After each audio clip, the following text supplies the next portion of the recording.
Hello everyone and welcome back to another Rise of Kingdom video. My name is Legend Ronnie and today I'm going to talk about equipment. I'm going to talk about what is my plan for the future, planning for equipment on my commanders, and I want to give you some advices regarding it. I want to detail why I'm planning for this type of equipment for my commanders, and you're probably wondering why. That is because the recent events that have been introduced in Rise of Kingdoms allow us very easy to plan in the future for what equipment we want on our commanders. And I'm going to detail everything in this video. And as the second part of this video, I'm going to show you the crystal tech on my alt account in the Heroic Anthem, because as you all know, if you followed my previous videos regarding this, or you'll find them on the playlist on the Heroic Anthem regarding the crystal tech, I have spent a total of 98 pounds. Well, for me is in pounds, for some might just be in dollars. And I want to show you how far I managed to get with the crystal technology and what was the path that I took with the crystal technology, how many coins I managed to get spending that much amount on the crystal tech. So you can have some ideas if you plan to go into Heroic Anthem or if you plan to spend a little bit in Heroic Anthem. The first thing that I need to show you is my cavalry random equipment chest. I have 161 pieces. These ones are from the VIP shop. A lot of players have been asking me on the recent live streams why I didn't went on this event to craft some cavalry equipment, because I could have just maxed this, open all of them, and just get the difference of the blueprints from some of the pieces from the events that we had. Now, each of these pieces requires 30 fragments. This is 6 pieces. That's 180 fragments. I have 161 chests, meaning that I would have still buy the VIP chest anyway. So a lot of fragments would have gone to waste if I would have just opened them and go with the event. And I'm pretty sure many players done this mistake right now in probably having a lot of fragments, which they probably spend gems because they acquire many of them from the VIP shop chests. When you go to the VIP shop, you all know that you can buy 7 of these chests a week. You have the infantry and you have the archer one. So that's why for this event, I didn't got any cavalry fragments, because I will get this in probably the next 4-5 weeks, which I'm going to do the big forging video that I'm always planning for. I will get about 200 of these chests, and when I have that, I'll be able to open them. And that can tell you that I will have a little bit of extra fragments, but I should get almost 99.9% the full set for the cavalry, because when I'm going to open everything, this is going to be a total of 203 fragments when I'm going to open them. I only need 180 to make the full set for cavalry. So this is one advice I want to give you. If you keep opening this chest for this event, you might just not go ahead and keep finishing your cav equipment so you can just forge a little bit of cav equipment. You might want to plan ahead and try to go for some of the other items that you might want for some of your other commanders. This is planning ahead. You're also noticing that I have a lot of this chest, which probably will give me some of the other fragments. And my plan at the beginning was that I'm gonna get the full cav set from the VIP shop whenever that is gonna happen. And then for archers, I'm gonna go with the weapon, and I'm gonna go with the boots if I would ever get an event. But unfortunately, if I want to choose from here, I can't get any boots for the set of archers. But if I go on the weapon, I can get the weapon, which I have it over here. The problem is right now that the boots for the archer was nowhere accessible, only from the VIP shop. But because of the recent events, I can show you on my blueprints, I already bought the boots. And because they keep introducing the events, I already bought the gloves as well. And I can forge the weapon soon enough, because I have 7 fragments and I already have 8 of the fragments as I'm opening over here. The helmet, I can forge it from over here. Where is it? The Dragon's Breath Helm. I suppose that this is the Archer one. There you have it. Is this a total of 4 pieces? Yes, there is. And I haven't bought any kind of VIP chest. Obviously, we're going to get events in the future, and I can tell you why. Is because the hammers did not go away. If the extra hammers didn't go away, that kind of tells you 100% that the digging event that we had, it will come back. Now, if that events come back, it will pretty much be the same as the previous ones. So you'll be able to get weapon fragments again. So I'll manage to complete the bow as well for my archers. Now you're probably wondering why I'm doing that. And the best way I can show you is on a commander. So what I'm planning to keep on my archers is the chest piece, because it gives attack, and that's what I want on my archers. I want as much attack as possible. This is 10% attack, and I want to keep the pants, which this is 10% defense. Now, as 2 pieces set bonus, I get 3% attack. If I do the legendary helmet, the legendary gloves, the legendary weapon, and the legendary boots, is gonna give me 4 pieces of legendary, and also gonna give me set bonus for 2 and set bonus for 4. And now if I'm going into the forge, we can see the bonuses over here on the archers. If I'm clicking on one of them, there you have it. Troops attack 3%, skill damage 3%. Exactly what you want for your archers. As much skill damage as possible, as much attack as possible. Now this is going cost effective. This is how I like to call this thing when you build this kind of sets, because I didn't bought any VIP shop. I spent on those events, which I did spend gems. But let's face it, when you go with the VIP shop, you have a high chance of getting pants, you have a high chance of getting chest pieces. And don't get me wrong, I'm not saying that the pants are wrong. But when you get to the 6 pieces, you get health, right? So you probably want more attack for your archer. And that way you're cost effective, because the weapon, you can get a lot of it from the events, the Ceroli, the Iron's Balance, the whatever events we have. They drop small fragments, but you can acquire it at some point with those events. Same is with the helmet. If I'm correct, that the helmet even drops from doing your daily Sunset Canyon and various other events. And then all you have to do is just your gloves and boots, that you have to get them from these events. This can be used for rallying, this can be used for field battles, this can be used for whatever you want. Now, obviously, if you did buy the VIP shop pieces, the chest from the VIP shop, well, you can definitely make the full set, the chest and the pants. It's not going to be any problem.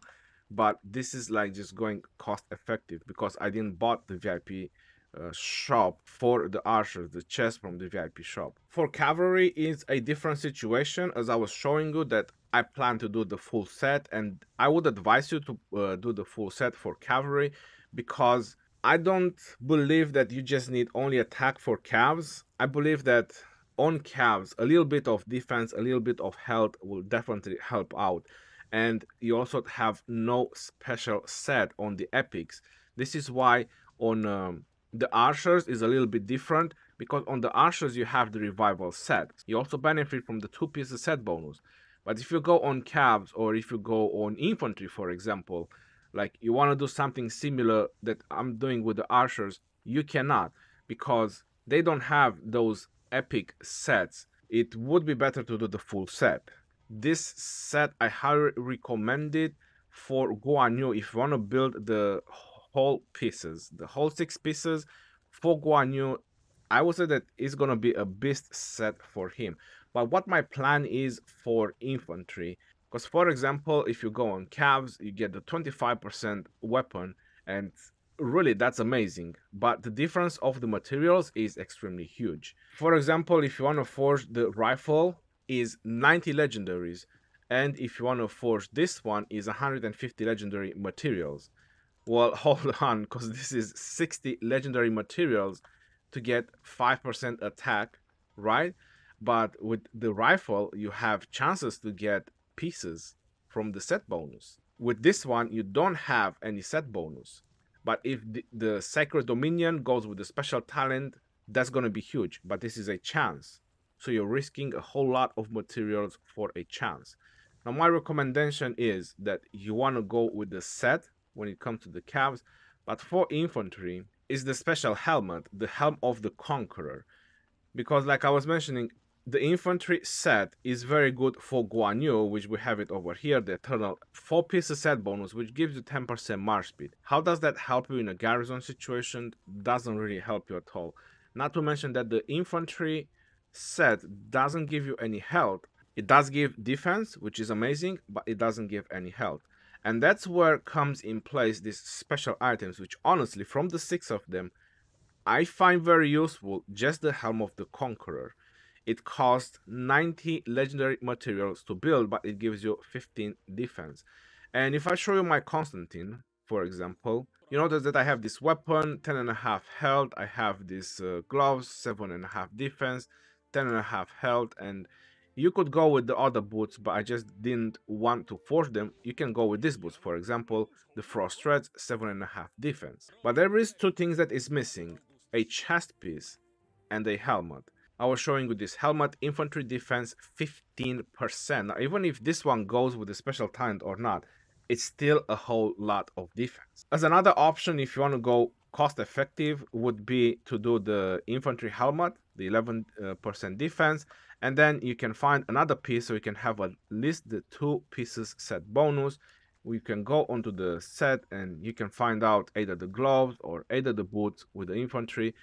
But then let's face it, this is 7.5 defense, right? And you have the epics one, which gives you the same defense. If this one doesn't go with the special talent, either the gloves or the boots, it's not really worth it compared to the epic ones, because it's the same stats. You do get the 2 pieces set bonus if you forge the helmet, but if you forge the special helmet, you overcome the set bonus, the 2 pieces set bonus as well, by just forging one item. Now, how about that? So I believe that for Constantine, Richard, Charles Martel, Leonidas, all these defensive commanders or any kind of garrisoning situation, the Helm of the Conqueror is one of the best that you can get with the coins from the Heroic Anthem, with the Conquest coins, because those are the rare and the special items. Looking over here, you have Pride of Khan, cavalry defense 50%, yes, but you're losing the set bonuses. Same over here, Usher attack 15%, you're losing the set bonuses, and you're spending a lot of materials. For infantry, you do spending a lot of materials, but like I said, this is highly worth it, because there is no other helmet that can give you so much defense for those marches, or for garrisoning purpose. Going further onto the chest piece, what I plan to forge for Constantine, like I was mentioning, Richard, Charles Martel, or Leonidas, if you do use Leonidas as first, the next thing is going to be the Hope Cloak, because I was showing you that that's going to be the next thing that he's missing, because he's using a green chest piece right now, which is pretty hilarious. And this one gives you 12% infantry defense. So this is again a very amazing item to have for either garrisoning or for some of these defensive marches. This is about planning ahead or take the right decision for your commanders when it comes to equipment. Now, as part of the accessories, the Scholar's Lucky Coin for garrison purposes and Guan Yu, I also recommend. I have a pendant. This is for any kind of skill damage rallies or skill damage marchers. But for Guan Yu, like I said, coin is the one thing you don't want him to miss, especially is with the special talent. Or if your Guan Yu is expertise, even if you don't get the coin with special talent, is fine. But if your Guan Yu is expertise. And the second thing for Guan Yu is the Horn of Fury, because he's just so much nuking oriented. You want to pop that primary skill as often as possible. And with the coin, you'll be able to activate his expertise while giving him a little bit of protection with his damage absorbing shield. That just works amazing. For other skill damaging marches, I would recommend the Pendant of Eternal Night and the Horn of Fury. Either for rallying purposes or field battle purposes, I think these are the best 2 in-slot items that you can put for any skill damaging marches or rally compositions. And finally, reaching the Ring of Doom, which again, I highly recommend it for garrisoning purposes, and you're probably wondering why. When you're in a garrisoning situation, you also do a lot of damage. Now, also if the garrison is swarmed, imagine what the ring goes on, and you do 50% plus damage. Now, all those marches will take a gazillion of extra damage. And all these new commanders, like you can check Zenobia, or whichever of the new commanders, they have a lot of normal attack increase, or damage done by the garrison, or whatever type of damages they have a lot of increase. And with the ring, you can empower that. Also, the ring is probably one of the best in-slot items for Attila, because Attila, when you rally with him, all he does is a lot of normal attack. So it really doesn't matter when this one will go on, because he just does normal attack anyway, all the time. So you're just empowering his normal attack whenever the ring will have a chance to go on. From the Heroic Anthem shop, I would say that the two priorities should be the Ring of Doom, the Horn of Fury, and the third item that you might want to look into it is the Concealed Dagger. The Horn of Fury is the overall type of accessories that is pretty much good for any kind of match. That's why for my Attila and Takeda, I plan to do Ring of Doom and Horn of Fury, like I was mentioning so much in so many other videos. Because one thing I noticed about Attila and Takeda, and I'm definitely using them for quite a while, is that he's doing his primary skill very slow. And his primary skill is very important because once he does his primary, then you get Takeda, which Takeda with his primary skill is guaranteed damage for the next 4 turns. So as often as possible as you can do skills with Attila and Takeda, that's gonna be amazing. That's gonna be extra damage. And then, like I was mentioning, the ring, because it doesn't matter when it goes on. So this would be the third thing I would look into it on that shop, like I was mentioning, the Concealed Dagger, and probably the fourth thing would be Mora's Web. The order for me to buy this from the shop, Horn of Fury, Ring of Doom, Concealed Dagger, and Mora's Web. Hopefully this will be changed a little bit in the future, and each stack to last maybe 5 seconds, and that way you can have a guarantee that you'll be able to stack this. Then it's a whole different story with the Concealed Dagger or the Mora's Web. How I plan to use my accessories: the Horn of Fury will go on any kind of rally situation with the Pendant of Eternal Night that does skill damage. And if I do any kind of rally that don't do skill damage, it's going to be Ring of Doom and Horn of Fury. If I do a Guan Yu and Leonidas rally, it would be the Scholar's Lucky Coin and the Horn of Fury. So I hope that pretty much covers everything regarding accessories, equipment, planning for equipment, and so on.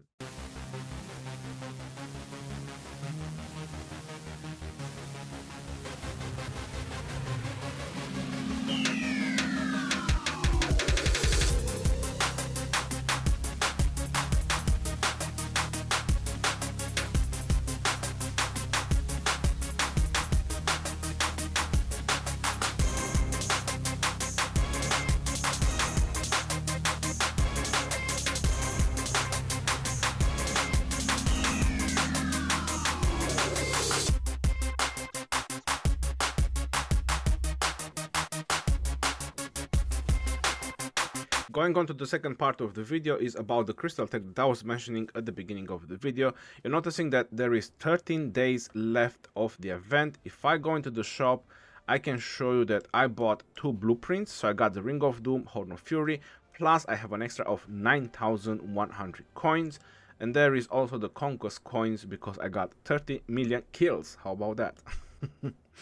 My crystal mine is at level 25 and my crystal research center is at level 24. Now the reason these 2 buildings are high up, and I do recommend the crystal mine at some point to be level 25, probably before your research center is 21 or 22, you might want to consider crystal mine to be the first one to upgrade, because you just generate more crystal. This is my hourly crystal workload right now. 8,000 plus 16, I get 24,000 an hour. Make that times 24 hours and I think that's quite a lot. Probably close to about 600,000 crystals a day. So how about that? And the reason I have such a high crystal workload, I mean like a daily income, is because of the speed. And it says over here, the season supply bundle, it gives me 50% and the Bastion 157%. That's pretty amazing. That's why I managed to get so many crystals on a daily basis. Does it cost some resources? Yes, it does, but you generate crystals just by having the crystal mine upgraded. Now, the strategy that I've done about upgrading crystal mine and the crystal research technology, I've tried to time it as much as possible with the Bastion quest. If I go further down over here on one of these Bastion quests, it says that use a total of 600 minutes worth of speed ups on buildings. Now the problem with some of these quests that it doesn't matter if you keep skipping it, you still get the same quest over and over.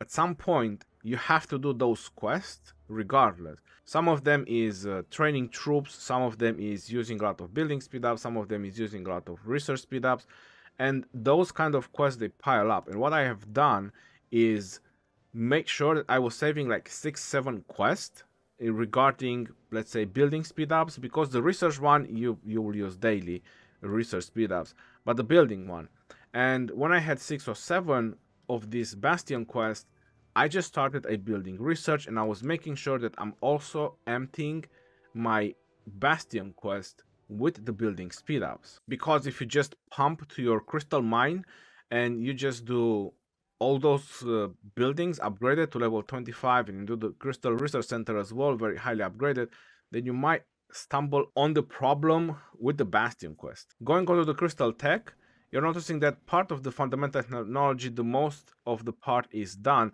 And now, because there is no more war and basically I'm just trying to make as many coins as possible, I've done the grinding 10 out of 10, the production management is going to be the tactical innovation, but you're noticing that the treaties and cultural exchange, they are not 10 out of 10. I didn't focus so much on them because they required the production management to level 10. And if I'm correct, this was like a 1 million crystal deal just to upgrade the production management or the grinding to level 2 to max it out 10 out of 10. I think it was a million or crystals, these special crystals. So for that reason, I focused a lot more on the war technology because I've been through a lot of war. I made 35 million kills on this account in this KVK. So I wanted to have as high a tech as possible. And for that reason, you're noticing that this one is 8 out of 10, 14% attack, archers and cavalry, what I was using on the field battle, 8 out of 10 as well, and a little bit of defense, 11 defense. So I wasn't really so naked on the battlefield, sort of speaking. I did had some help and a lot of help from the military tech. I could have gone higher on damage increasing on the barbarians, but there was no reason I want to focus on the military tech. Call to arms, it requires to do the fundamental technology, and 6 out of 10 is kind of what you will be able to get as a regular player. The ones that keep buying the bundle will definitely be able to max it out, so there's not going to be a problem. For example, I could do this one as well, but I'm not getting a lot of coins anymore. I could do this one further up, but same thing, I'm not getting a whole lot of coins, so I don't see a reason to keep upgrading them. After that, this one requires Call of the Arms to get further, so it's not gonna happen. Improve morale as well, and I could have done March speed, but like I said, our war is kind of over because we are losing. So what I'm trying to do right now is just acquire as many coins as possible until the KVK ends. This is as far as I managed to get, and I think that for 98 pounds or dollars spent, this is quite helpful and probably more than you need. When we had our first war on the level 4 pass open, I managed to get the Call to Arms 1.